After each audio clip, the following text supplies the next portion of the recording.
Garcia. My name is Errol Spence, Jr. I am a professional boxing world champion with a record of 30 victories without a loss, and 30 of those victories by knockout. 24-0, 21 knockouts. I've accomplished numerous titles in multiple divisions. I describe my career so far as smooth. Find a way to press Mikey.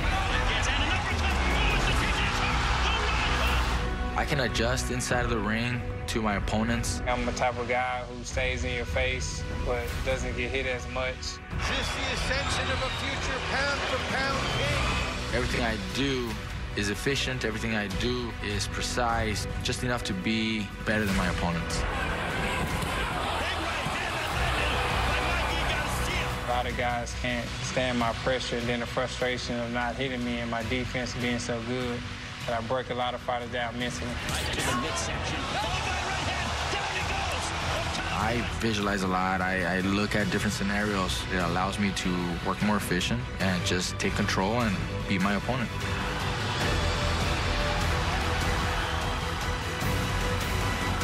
It's all Errol Spence. One-way traffic here. Down! This one is over.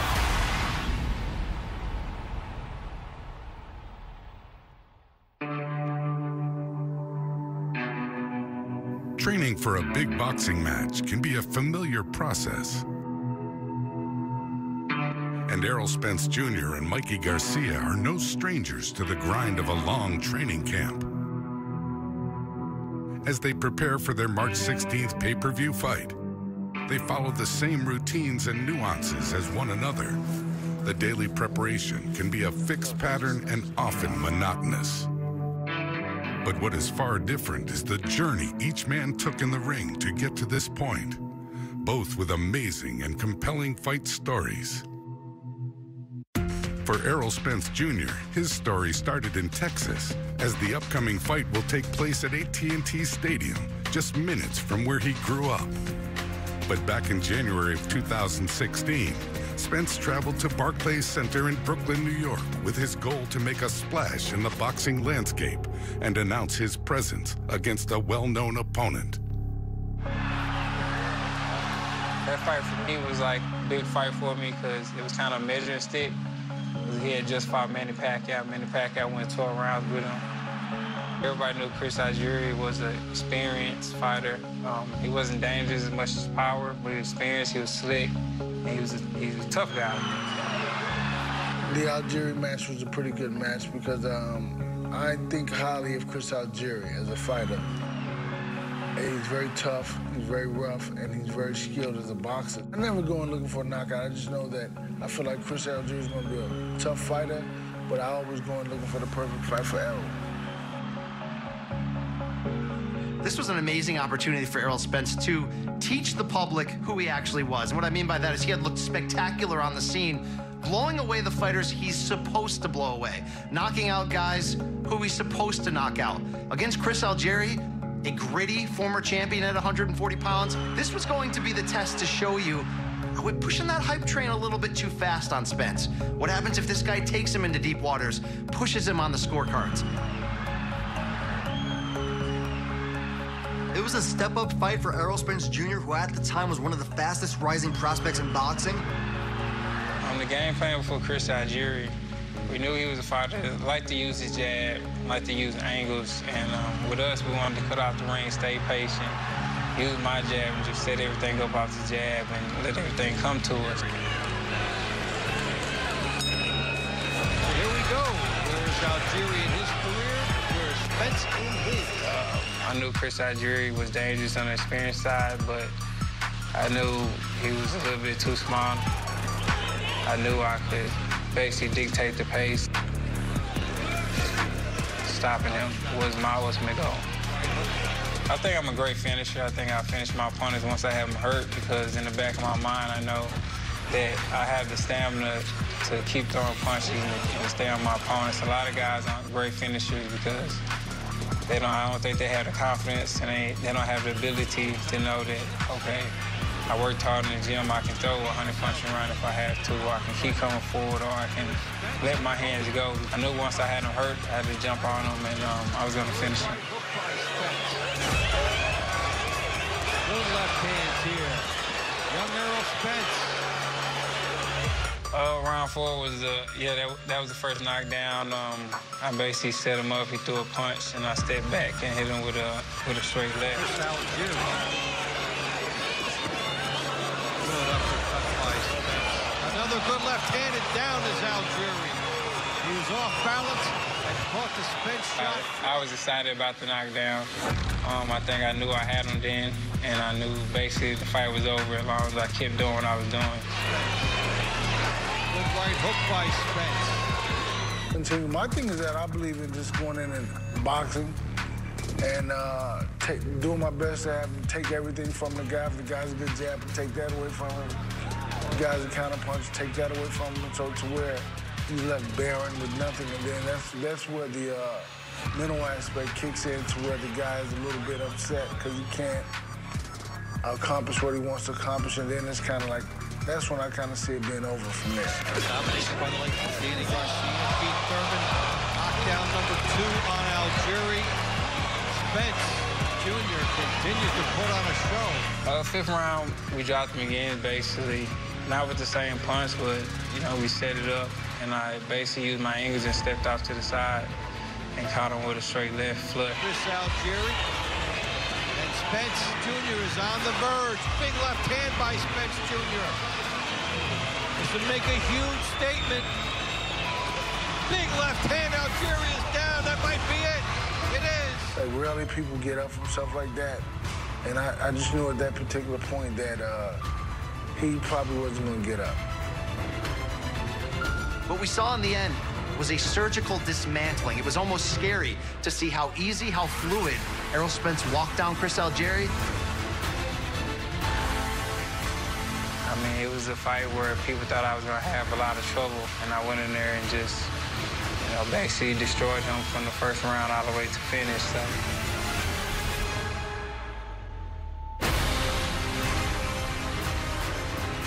Basically, I jumped on the ring and spit out my mouthpiece and, you know, basically said, I'm here.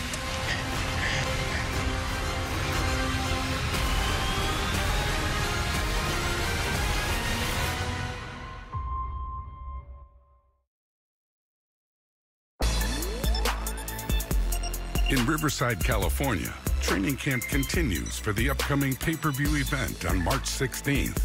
For Mikey Garcia, the journey has been a methodical process, and a big stepping stone came 2 years ago when he took on the challenge of Dejan Zlatkinen for the WBC World Lightweight title. It was January of 2017 at the MGM in Las Vegas. Had a lot of fans in attendance there. We had a big support from the crowd. Only my second fight back from a 2.5-year layoff. You know, of course there was concerns. You know, people doubted that I would be back the same or any better. But like I said, I felt very confident in my skills, very confident in my boxing. And I had already been champion at featherweight and super featherweight. I was looking to gain a title at 135 pounds at the lightweight limit, and you know, an opportunity came to fight Dejan Zlatkinen, and we decided to take on that fight. Fighting Dejan was going to be a risk. A lot of people thought it was going to be a risk because I would be fighting at 135 pounds that I had been champion in the 2 lower divisions underneath that, featherweight and super featherweight. You gotta understand where Zlatkinen was at that point. At 135 pounds, I don't want to call him the boogeyman, but he was a huge puncher who was getting rid of opponents. We know Zlatkinen was very powerful. If he lands a punch, you know, anything could happen in boxing. So we obviously told Mikey to fight very smart. Plus, it was Mikey's second fight since 2.5 years layoff. So we were still a little concerned about Mikey's performance. I want a good, clean fight. Obey my commands at all times. Above all, protect yourselves at all times. It just felt good to be in that position once again.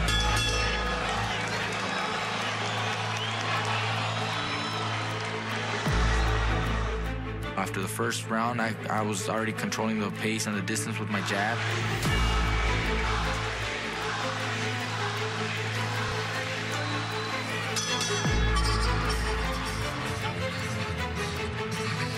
Second round, keep controlling, start landing some bigger shots. Another solid 1-2 that scores for Garcia, able to Knife that jab in between the guard of But after the second round, it was that's all it takes. 2 rounds. We told Mikey, you know, once you see the opening and you get the right moment, take care of business. Mikey's very smart, very counter, so that was the game plan. You know, he's a lefty, so obviously fight to your left, keep your foot on the outside and fight to your left, but just fight smart. And Mikey did so. You know, it just took a couple of rounds to figure him out and to take him out. You know, that's what Mikey does best. You know, once he figures out his opponents, takes him out. round. One of the nice swing uppercut left hand, and attention goes down for the first time in his career. And Mikey Garcia has become a 3-division champion. This was not the defensive-minded, calculatingly patient Mikey Garcia of 126 pounds, of 130 pounds. This was Mikey Garcia, the finisher. Towards the end of the 3rd round, I caught him with a right uppercut and then sidestepped to my left. When he turned back to look at me, I caught him with an overhand right. That sequence of punches and sidesteps were practiced here in the gym so many times because we knew that would present itself. When it did happen at the end of that 3rd round, it's very funny, but I tell everybody that moment was almost in a slow motion for me. Everything obviously was like that, but for me, in my eyes and in the way I felt, it felt like it was slow motion. It was just so perfect. I did everything. I remember, you know, clearly. I remember every angle, every punch, every detail about that moment. And when I knocked him down, you know, I knew I landed a terrific shot on him, and I walked to the opposite corner. I wait for the count, but the referee saw him in danger. Saw him, you know, knocked out, and just didn't even need to count. He just waved off the fight right away, and I became a champion in a 3rd division. Mikey pivoted to his left and landed that perfect right hand. You know, we practiced that a lot, and it turned out to be the right moment and the right punch. The fight was over, so, you know, can't get any better. So Ticino was knocked out cold, and that showed everyone, and including the other fighters in the division, that Mikey Garcia was back in a big way. He didn't just knock out Ticino, producing the KO of the year. He sent a message to the rest of the lightweight division, to really those down the line at 140, 147, that you can have who you want in your pound-for-pound top 5, but Mikey Garcia is coming. And the new WBC lightweight champion of the world, Mikey Garcia. I was smiling. I was happy. Other nights that I had been champion, I had not been as happy. It was just like, okay, whatever, I'm champion, I won, okay, big deal. But that night, you know, for those reasons, made it that much more special.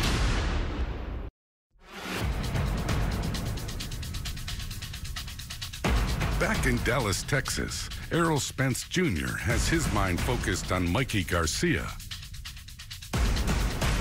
Taking on Garcia is certainly a challenge. Spence has never shied away from the tough situation.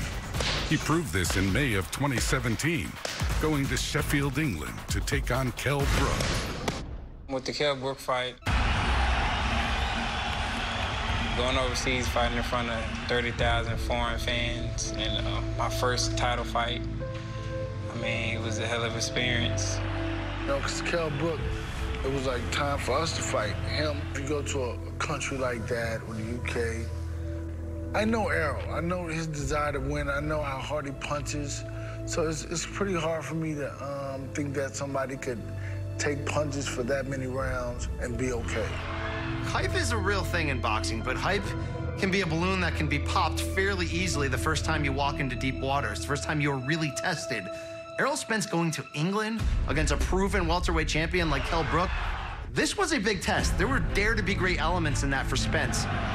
It definitely motivated me. I think I'm the type of guy who performed better under pressure.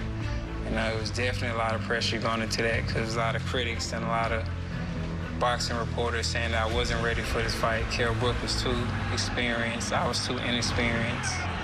basically just gave me fuel and more motivation to prove everybody wrong and prove, you know, that I am a top fighter and I am a world champion, and they was not gonna deny me this victory. Well, if you watch it, excellent close. Good luck to you both. Touch close. Well, on the early rounds in that fight, it was basically, you know, getting my feet underneath me, basically figuring him out. He was doing good with his jab. I was trying to get on the inside. And I knew in the later rounds I was going to break him down because that's what I always do. Once I got my timing together and was able to figure him out and able to pick off his punches and counter punch off that, you know, I basically knew I had him, especially when I had him backing up. I knew I had him at that moment. Through the 4 rounds, I thought they were close, but I felt like we were winning because a lot of shots Errol blocks, and it may look like the guy's landing a shot, but I feel like we were winning rounds, but it was close.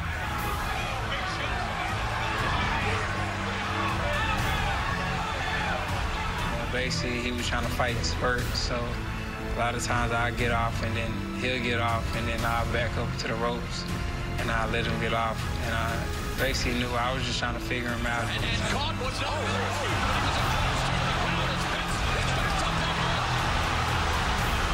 Shot didn't hurt me at all. I think more of, you know, as soon as he hit me, you know, the crowd went into a roar, you know, uproar, so, you know, he kind of, I think, got an energy boost out of it, and then started throwing a lot of punches, and, you know, the crowd was going crazy.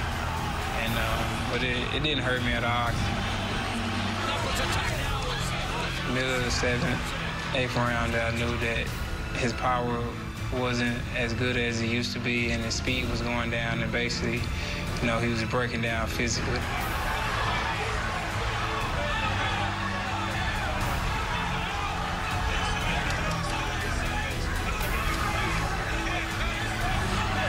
It was a mixture of everything. I think it was a mixture of the body shots, you know, the head shots, and I didn't want to go to the judges' scorecards.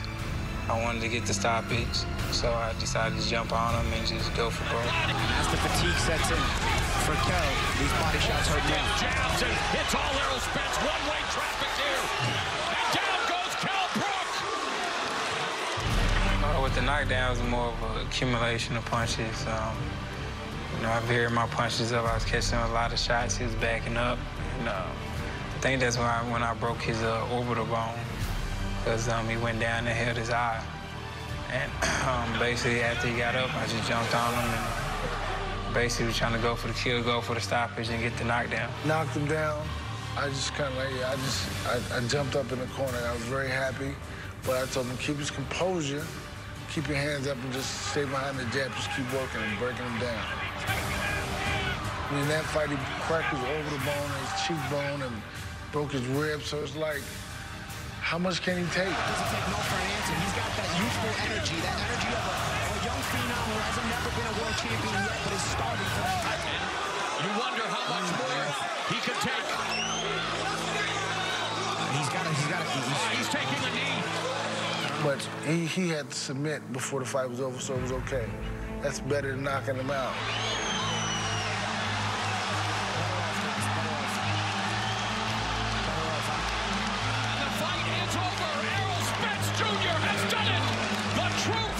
Me getting that victory, fighting in front of 30,000 of his fans in foreign territory against arguably the best welterweight in Will Kel Brook in my first title fight, I mean, that was a dream come true. When he went over to England and took the title and did it by knockout, no less, then yeah, Errol Spence had arrived as one of the future stars of the sport. That was a great moment, you know, especially proving a lot of the naysayers wrong and the people who thought I was gonna lose that fight and thought Kel Brook was too much for me and I was inexperienced. I mean, it just shows, you know, my heart and my grit and my determination. I'm very grateful.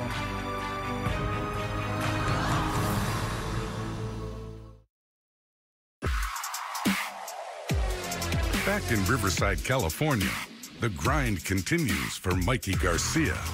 Known as a technical master who also has power, he also enjoys taking on new challenges and well-known names. That opportunity came in July of 2017 against Adrian the Problem Broner in New York City. wanted to get a big fight after the victory over Dejan. I wanted another fight. I wanted a big name. I wanted a name that people knew. Ladies and gentlemen, we welcome you to Barclays Center here in Brooklyn, New York. I wanted to fight, you know, another champion or former champion that had, you know, accomplished a lot so that it could be a big event. And we landed on Adrian Broner.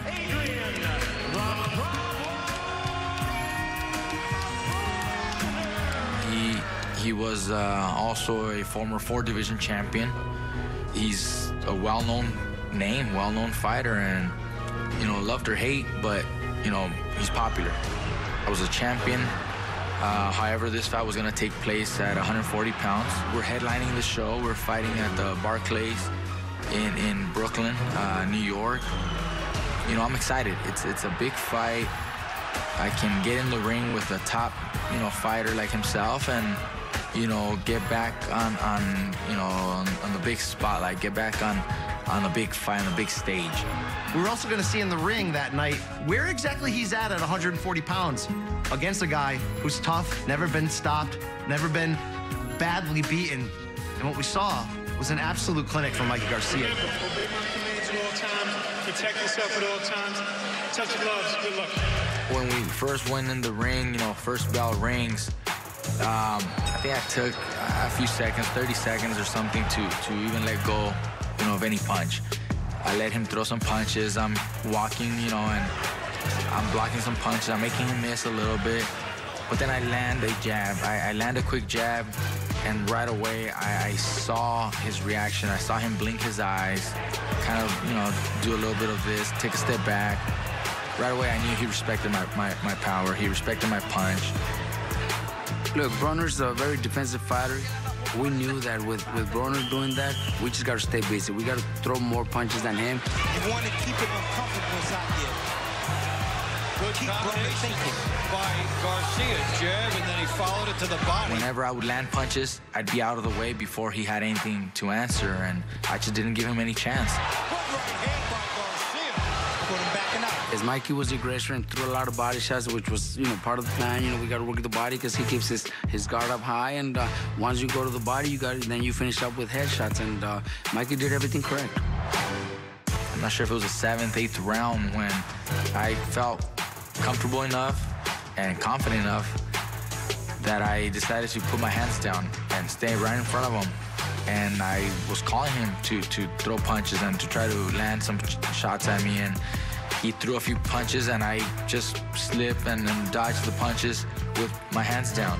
And I started walking forward as he was walking back, backpedaling, and he threw a couple more punches, and I just made him miss. And I just wanted to show him that I'm much more than he ever thought. Did you see Garcia making adjustments, doing the things necessary, and all Broner's doing is just trying to get you. Where Mikey has to be the aggressor, like against Broner, but he was doing it with angles, with footwork, in and out. He wasn't just being a brawler. Mikey, even though Mikey's putting pressure, Mikey does it smart. It was 9th, 10th round when my brother told me, you know, he's gonna come with a lot more now because he's losing. Hey, man, come on.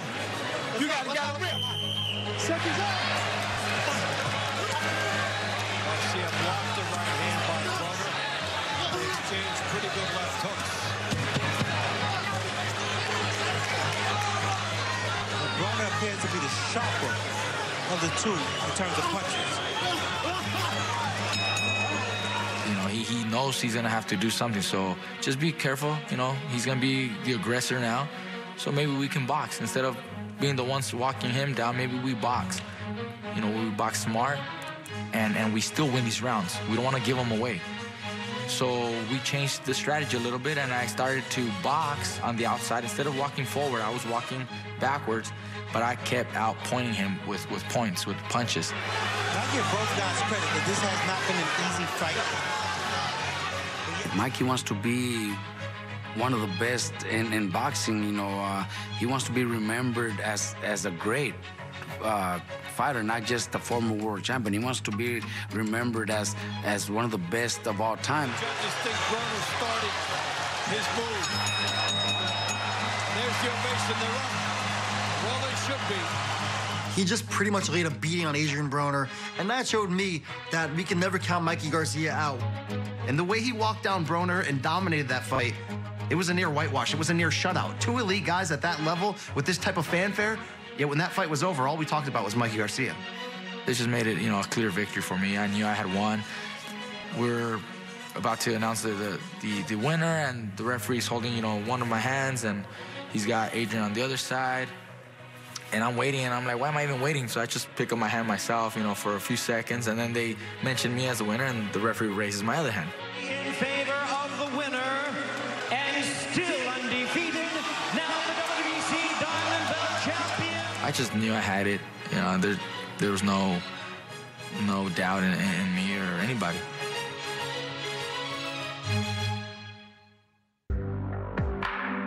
Back in Dallas, Texas, training camp continues for Errol Spence Jr.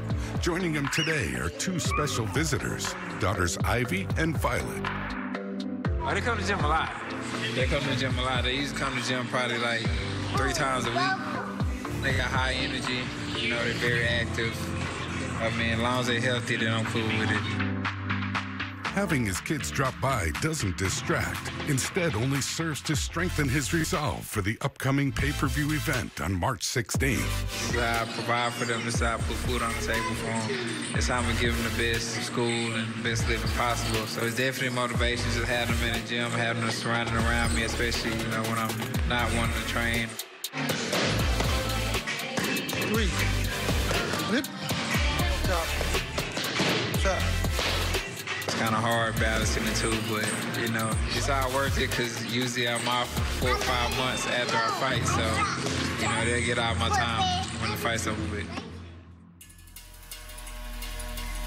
Errol Spence Jr. is so skilled that it can be difficult to find an opponent to fight him. But in January of 2018, Lamont Peterson answered that call, putting aside his friendship with Spence in hopes of upsetting the young phenom. I took the Lamont Peterson fight because, at that time, that's the only guy that basically wanted to fight. From Barclays Center here in Brooklyn, the time has come for the bout you've all been waiting for. And, me and Lamont had history back when I was an amateur. But at the end of the day, boxing is business. Put our friendship to the side and basically fought. It was a very interesting fight and a great challenge. They were very familiar because they had been in the ring together, sparring and working together. So I think that Lamont knew Errol's tenacity and how hard he worked. But at the same time, Errol looked up to him, I believe, at one point as a big older brother. I consider Lamont Peterson, a good friend and a mentor to me.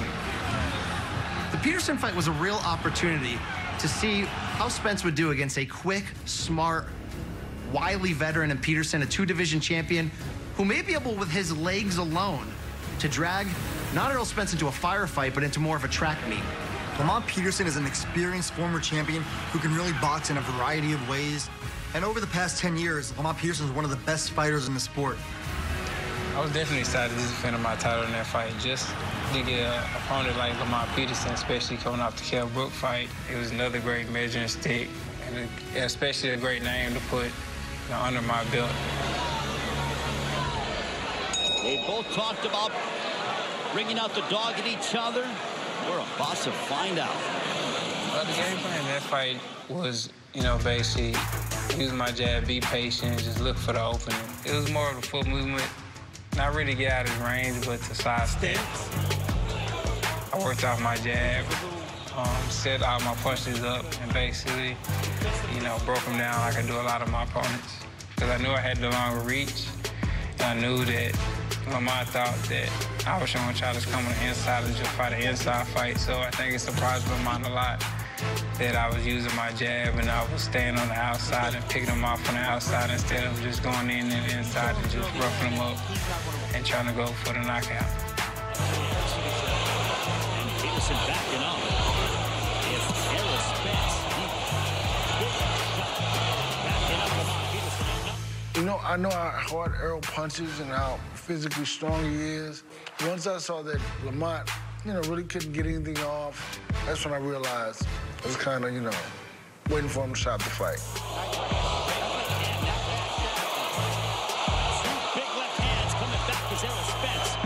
For as much as Lamont Peterson tried to do, it was Errol Spence's jab that became a weapon, began to wear him down round after round.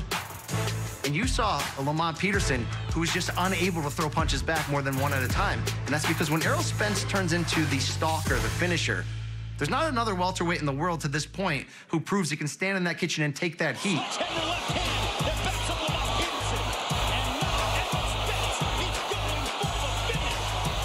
Errol Spence Jr. once again ran roughshod over an opponent. He pressured him, he bullied him on the inside, and those punches were really damaging. He just gave Lamont Peterson an absolute shellacking. Look at Errol Spence backing up Lamont Peterson.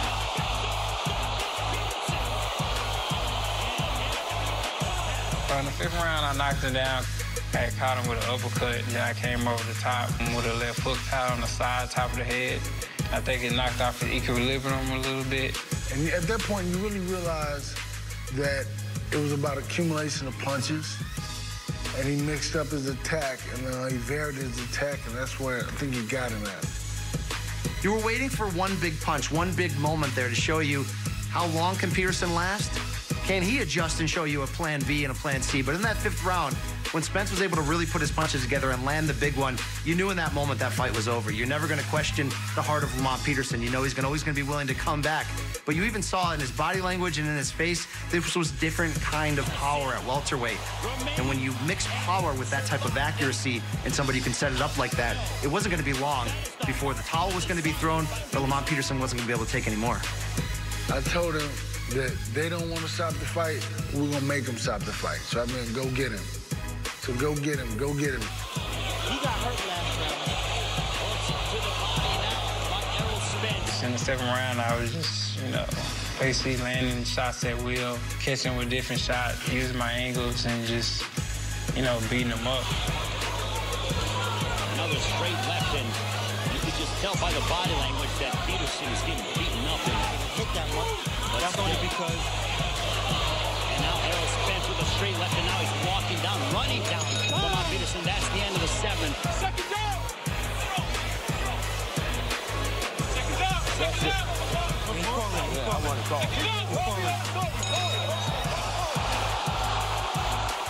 I think still, mentally he wasn't broken, but, physically he was just, getting punished. And I think his coach, Coach Barry Hunter, decided to stop the fight. And the fight is over. Errol Spence Jr. halts Lamont Peterson. And you can see at that the end of the 7th. Tough decision for Barry Hunter. He wanted him to go out there, but too much love and compassion for the young man. But Errol Spence kept dishing out punishment and made it so that the fight was going to be over sooner than later. The fight really could have been stopped a couple of rounds earlier. He was giving him a frightful beating. Lamont Peterson went as far as he could on this night, ultimately, but there was nothing left to gain at that point. Spence had built such a lead and really had established from the start that he's not just a better fighter, he's a considerably better fighter, and that's the scary part about Errol Spence.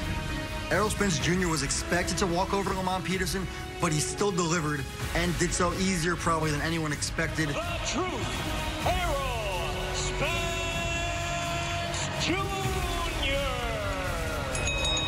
I was able to dictate that and able to break him down, physically, and it was just able to beat him up and then able to knock him out without even taking too much punishment and getting hit that much at all.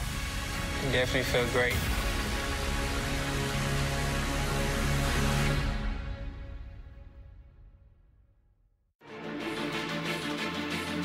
Back in Riverside, California, Mikey Garcia partakes in strength and conditioning for a very specific purpose.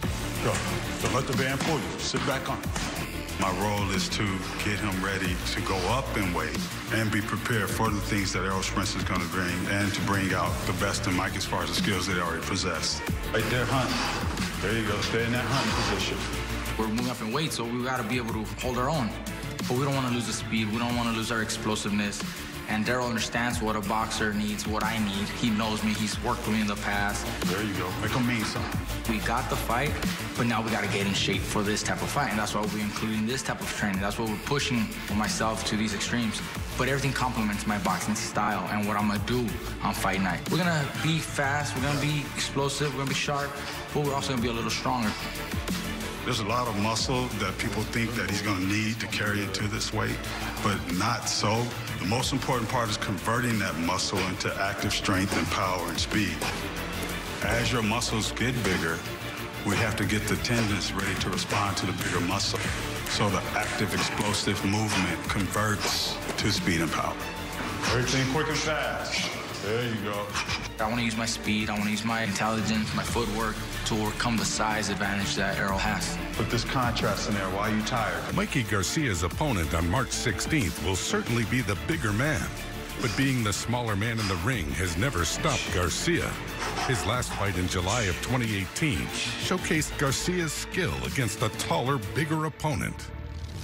For his part, Mikey enjoyed a nice hometown advantage. It was really nice to be able to fight here in Southern California, here in LA. Well, I had seen Easter, several occasions. He was always the kind of fighter that never really uses his reach and height as much as he should. Look, Mikey hadn't fought in Southern California in a while. Before the fight, I talked to Mikey. He told me that he was excited, that he was looking forward to seeing the crowd, how the crowd will react. Look, if the Adrian Broner fight was Mikey Garcia's opportunity to remind fans that he's back, that he's a marketable player, that he's a potential pay-per-view player, it was the Robert Easter fight that told you this guy can move tickets, this guy can attract fans, this guy can build a happening, this guy can build a moment. Robert Easter Jr. and Mikey Garcia both held lightweight titles, and Mikey Garcia had just moved up to 140 and beat Sergey Lipinets for a title at junior welterweight. We didn't know if Mikey Garcia was going to return to 135 ever again, but he wanted to unify. He came back down and fought a guy in Robert Easter who was much bigger than him. Directions at all times. More importantly, protect yourself at all times. Fight hard, fight clean, good luck. And we are underway from here at Staples Center, Ring Bars ringside. When we finally get in the ring with him, he starts using the reach, starts using the jab, starts using his height and boxing on the outside. So that kind of forced me to start being the aggressor.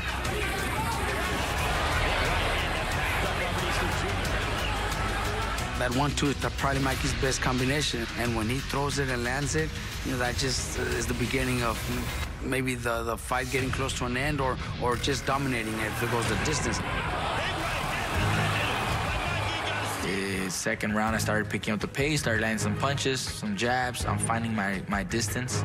I'm finding that timing to punch in between his punches so I can land some shots.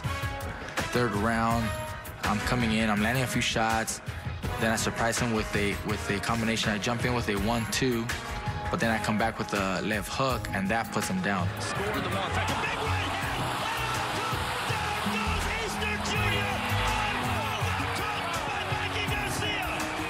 It was Mikey picking his punches little by little, landed a good hook where Easter went down. Easter was a tough kid. He was very, very well prepared, came to win. It's rare in boxing to see a fighter as crafty as Mikey Garcia, as a technician, to also have fight-changing power. And when he landed that punch against Easter, it's incredible what that does to your opponent's will. They have a game plan coming in. They feel like they can box with you for a couple rounds. And then Mikey Garcia lands that big shot and reminds you, I'm a puncher, I'm a finisher. He dropped Easter, and I think from that point on, Robert Easter didn't announce it, but he showed you he was more in there to survive and get to that final bell in the 12th round than he was to try to win it. I was really impressed that Mikey Garcia had no problem whatsoever getting inside on not just a bigger, taller, rangier fighter, but somebody who's a pretty damn good boxer, a champion at 135 pounds.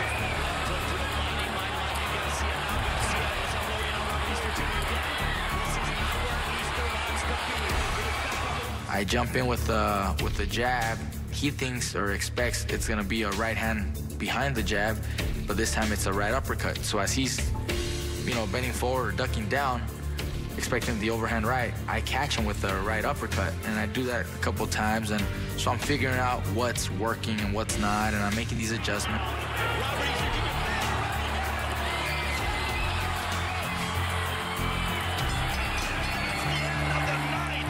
Easter was the taller man, way taller than Mikey, so obviously we have to work the body.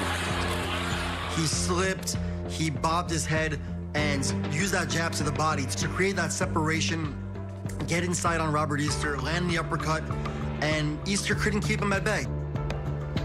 And I thought to myself, I'm not hurt, I'm not tired, this guy's nothing, so I'm gonna keep pressing, I'm gonna keep trying to put a show. Maybe I can hurt him, maybe I can stop him. I'm still trying to dominate even more, and I do, and we come out, you know, with another title that night.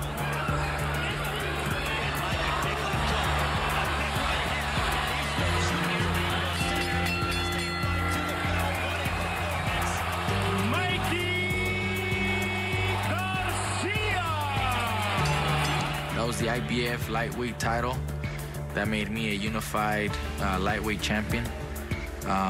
That was actually my 5th title in 4 divisions.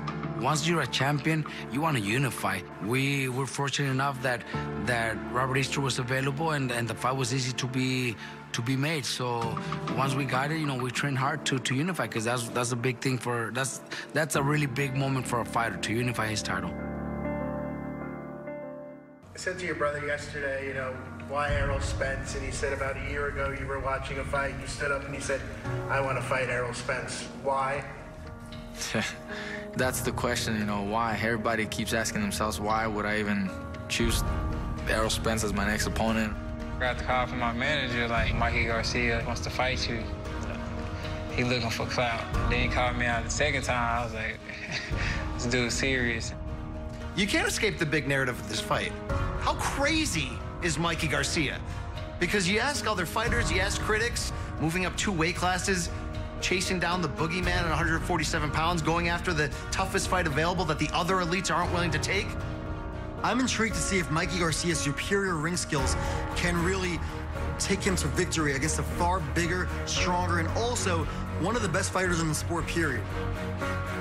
You know, they started building him up as this big monster, you know, welterweight, you know, champion who others are fearing, who others are avoiding, and I just didn't see that. He's daring to be great, and you don't see that too often in today's era in boxing. I don't think he ever fought a fighter like me before. Even just the physical size, or you know, the skill sets, or even our fighting styles and fighting abilities are all different. You know, by winning this fight, it's gonna leave no doubt in people's mind that I'm the best right now. There's no one better than me. Not many are taking the challenges that I am. No one else is taking the fights that I am. And that has to be the scary part for Errol Spence Jr. Mikey Garcia has nothing to lose in this fight other than his unbeaten record. And to be willing to put that on the line, knowing the danger in front of him, is enough of a dramatic narrative to keep you focused. And I know I have everything that I need to win this fight, so. My career has been going better than I even imagined it, and I just can't wait for March 16 to put on another great performance and another great showing. There's no denying that I am a champion. You know, he's a champion. He wants to defend his title. He doesn't want to let go of that. These are the fights that people dream of having, and we're giving it to them. Eventually, this is going to turn into a fight, and we're going to find out who wants it more. And in boxing, when there's this much at stake and there's this much hunger involved, it doesn't get any better than this. This is why we fell in love with the sport, for fights like this.